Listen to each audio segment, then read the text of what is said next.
Os 5 maiores mitos que a sociedade carrega sobre a história da igreja, você conseguiria elencar aí de improviso para Vamos ver nós? alguns mitos, que as cruzadas foram simplesmente uma guerra para matar os pobres muçulmanos que estavam lá em paz, e E aí se não chegaram os foi, cruzados. resumidamente, foi o quê? Se não for resumidamente, o que aconteceu foi que, na verdade, os muçulmanos já tinham anexado vários países que eram países católicos. A Palestina era de maioria cristã, o Egito, o que hoje é o Marrocos, o que hoje é a Argélia e o que hoje é a Turquia, o que hoje é o Líbano. Todos esses lugares eram de maioria cristã. Olha. E todos esses lugares foram dominados pelo Islã e muitas dessas populações foram forçadas a se converter ao Islã. Depois, claro, os muçulmanos também invadiram a Península Ibérica, e que a nossa história do Brasil vem a partir daí, e invadiram até a França. Então, e a Itália, sem dúvida, também. Então, quando nós olhamos a história das cruzadas, elas foram muito depois de muitas e muitas invasões muçulmanas que subjugaram populações cristãs. Elas tinham uma finalidade muito comedida em comparação com essas invasões islâmicas, não dá nem para comparar. E uma coisa que ninguém sabe, nunca houve uma cruzada para uma terra que não era originalmente cristã. Todas as cruzadas eram para países cristãos que foram invadidos por islâmicos. Não tinha cruzadas para países muçulmanos, não tinha cruzada no meio da Arábia Saudita ou em outros lugares. Então, inclusive muitos lugares que os cruzados chegavam, quando eles chegavam lá, eles tinham populações cristãs. Os cruzados invadiam uma cidade no Oriente Médio e aquela cidade era de maioria cristã, muito comum, e aclamavam os cruzados como libertadores. Então isso já é um mito gigante que tem sobre cruzadas. Segundo a mito, as pessoas supõem que a igreja é contra a ciência. Na verdade, o pai da teoria da genética, o Mendel, era um frade. O pai da teoria do Big Bang, o Lemaitre, era um padre. Todos os cientistas, Lavoisier era muito católico, foi morto pela Revolução Francesa. Pascal, claro, era muito católico, foi um patrono da matemática. Você vai abrindo a lista, você vai descobrir que todos os grandes cientistas que viveram ao longo da maior parte da história eram católicos. E essa história, e claro, o método científico foi em grande parte desenvolvido por Roger Bacon e Grosseteste, que eram padres também, que eram monges, né? Então, ao longo da história, o caso do Lavoisier é notório, porque ele era o maior cientista. Todo mundo fala que a Revolução Francesa era em nome da ciência, mas, sei lá, Voltaire não é um cientista, Rousseau não é um cientista, e Lavoisier era e foi morto. E aqui, claro, mesmo entrando na história moderna, o próprio Einstein foi obrigado a reconhecer os métodos do padre Lemaitre, ficou chocadíssimo com ele. Falou assim, o padre Lemaitre realmente é o único que sabe do que eu estou falando aqui, então reconhecer ele como uma figura notória. Fora várias pessoas, tem muitos mitos sobre perseguição de católicos, por exemplo, Copérnico, na verdade, teve a carreira dele patrocinada pela igreja e ele foi perseguido, no fundo, por protestantes, não por católicos. Copérnico era um clérigo da igreja. Quando o Galileu foi condenado, ele foi condenado por uma briga política em relação ao Papa, que era parente dele. E Galileu foi condenado a rezar numa prisão domiciliar num palácio. Galileu não foi perseguido ou atacado por motivos senão políticos, não foram por motivos dos padres serem contra a ciência. Do mesmo modo, e Giordano Bruno falam que foi perseguido por motivos também científicos. Na verdade, Giordano Bruno foi perseguido porque ele era esotérico e fazia feitiços para seduzir as mulheres da Itália. E aí, claro que ele irritou várias pessoas influentes com esse negócio. Então, quando você vai ver... e Giordano Bruno sequer era um cientista exatamente, ele era metido, na verdade, com esoterismo mesmo. Então, quando você vai ver os tais dos mártires da ciência, a maior parte dessas pessoas entraram em confusões por motivos completamente extracientíficos. Aliás, o Papa, que inclusive proibiu as pessoas do contrário, isso sim foi feito na igreja, proibiu as pessoas de ficarem perseguindo a teoria do Copérnico, foi o Papa Gregório XVI, que era um Papa tradicionalista pra caramba, que também é o mesmo Papa que advertiu as pessoas sobre os problemas do liberalismo. Então, claro, tem o Observatório do Vaticano, tem grandes cientistas ao longo da história que são católicos. Esse é o segundo mito, que é muito comum. Terceiro mito é a ideia de que Constantino fundou a igreja. Constantino não fundou a igreja, isso é besteira.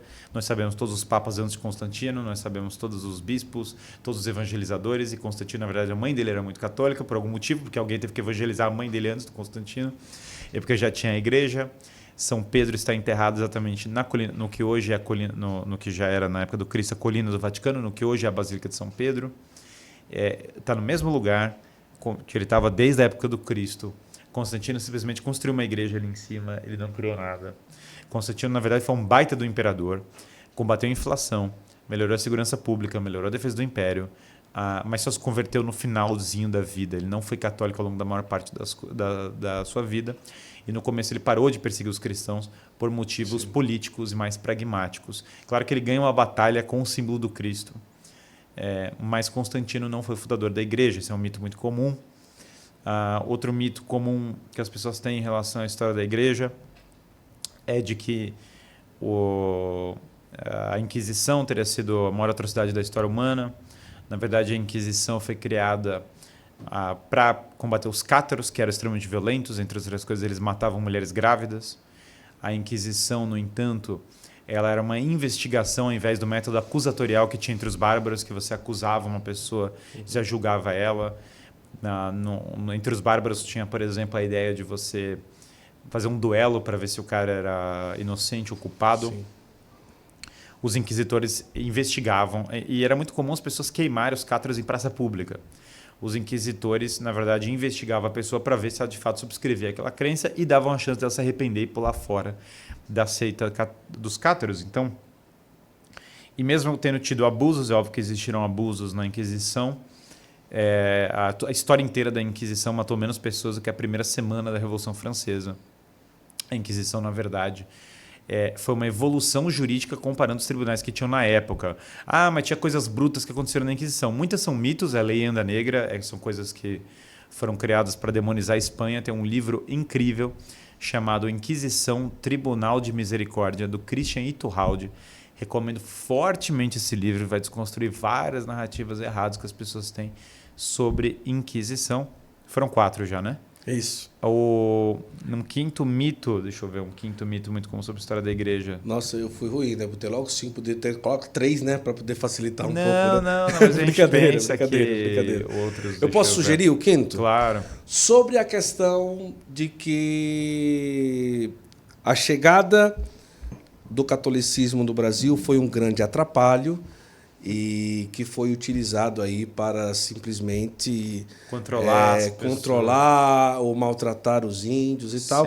Essa história que chegou, primeira missa, não sei o quê, tirar a cultura, que nós até hoje estudamos nos livros de história do Fundamental 1 e 2 e assim vai. O problema dessa narrativa, tem alguns. É que os índios, genuinamente, então vamos pegar a história de São José de Anchieta. Então, claro, tiveram pessoas que podem ter explorado os índios sobre vários aspectos, com certeza. Essas pessoas, no entanto, no geral, você vai ver que não eram os caras da igreja, tá?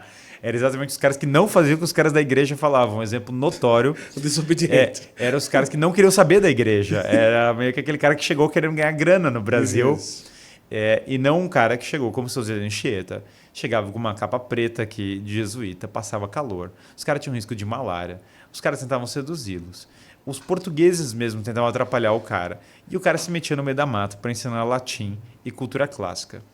E o problema de falar assim, esse cara simplesmente quer dominá-los e blá, blá, blá, é que os índios morreram no Brasil lutando, entregaram a própria vida. Tem mártires como Martim Afonso e outros. Tem um livro incrível chamado A Vida do Padre Anchieta, de Pero Rodrigues. Recomendo fortemente para quem quiser saber sobre esse assunto.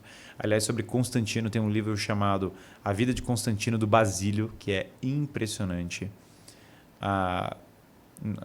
Sobre cruzadas Tem um livro bom do Riley, mas acho que o melhor é a História da Igreja, fala maravilhosamente bem sobre os cruzados, é muito bom, do Daniel Hobbes, que eu já citei previamente. E aí, quando você lê A Vida do Padre Anchieta, você percebe o Padre Anchieta quem era, você vê assim, um homem que os índios entregavam a vida pela fé, queriam morrer por isso. Então, quem fala simplesmente que os jesuítas eram contra os índios, diz respeita esses homens que quiseram morrer nessa linha. É como se os índios não pudessem escolher nada para a vida deles, Um homem como Martim Afonso, que quis entregar a vida para proteger os jesuítas, ele não tem esse direito? Isso é uma coisa errada? Claro que não. É uma escolha dele e eu vejo a beleza nessa escolha de uma pessoa que sacrificou pelos outros.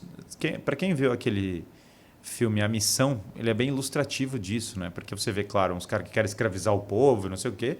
E aí você vê uns padres lá no meio dos caras querendo escravizar o povo e o padre falando, galera, não mexe com os índios, deixa os caras em paz, vamos trabalhar aqui, vamos estudar, vamos fazer outra coisa. Então, eu acho que quem tem muito essa narrativa anticolonialista, pós-colonialista, ou sei lá o termo, carece às vezes de ler as fontes primárias, entender a diferença entre esses padres que realmente às vezes morreram pelos índios. Pega o caso de São Pedro Claver, que vivia entre os escravos, que estava lá arriscando a vida dele entre os escravos. Você vai ver pessoas muito heróicas, né, que morreram para proteger essas pessoas. Então é uma narrativa simplesmente falsa, né? Do ponto de vista. Por que ela é falsa? Porque você está querendo reduzir um fenômeno complexo, multifacetário, sim, e pegar de todas as pessoas. Tem várias gramáticas, por exemplo, de línguas indígenas que só existem por causa dos jesuítas. Eles que protegeram a língua dos índios, né? Elas não existiriam hoje, provavelmente, se não fosse isso. Então você está querendo pegar um fenômeno que é multifacetário e reduzir a uma história meio Harry Potter, né? Chegaram os malvados e tinham o bom selvagem. E claro que muitos índios no Brasil eram canibais, claro que muitos índios no Brasil lutavam contra muitos índios no Brasil. Boa parte das mortes de índios que aconteceram no Brasil no século XVI vieram da mão de índios, né? Que eram rivais ferrenhos, né?